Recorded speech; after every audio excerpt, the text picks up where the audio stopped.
Haina noma. Wewe Genjo? Hey, vipi? Fresh na gani? Nyama ndugu yangu. Fresh. Nipa ripoti. Fresh kabisa masiku. Naona kijiwe fresh kabisa. Napambana mwanangu mdogo. Nyama. Nipa ripoti. Bwana Gudi, samani. Nasikia kuna mshikaji ameshinda Vieta. Mwanao sijui yule. Nani Lupenza?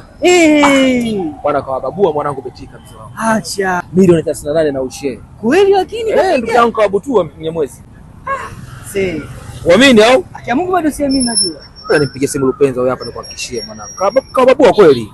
Sio masiala babu. Ndio, kuna wakati uga siamini kabisa hii michezo na kama anawapanga. Huyu hapa anaweka loud speaker. Halo. Tajiri Lupenza. Oya. Niambie tajiri. Bwana niko na mwana hapa namwambia kama umewapiga Betika milioni 38 na ushare amini mshikaji hapa. Amini kwa sababu yale sio kutumia screenshot ya ushindi mzee. Nakumbuka umenitumia nayo sema nataka nikupigia simu ili amini. Ila sasa mwenyewe sio ushindi wako mzee wangu uoneshe hapo. Of course mimi narusha kindege lakini namna gani mimi mapigo yangu madogo. Sasa ndugu yangu 38 uone kama maajabu haya. Mwambie chimbo hivi ni Betika.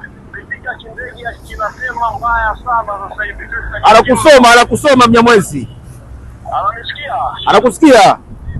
Mwambie hamna miusho yote. Aingie Betika hapo, Vieta anausha kindege pesa zinaingia tu. Bwana tajiri. Bwana Lupenza tajiri bwana fresh ndugu yangu mzee wangu. Bwana pamoja. Sasa mzee wangu. Oya mchongo ni kindege bwana. Nipe kwanza namba yako nikuguse. Huu mchongo bwana. Niandike namba yako. 07 13 Hii hapa yangu. Bwana poa familia. Nitakugusa ndugu yangu. Uishi humo mzee wangu tunachelewa.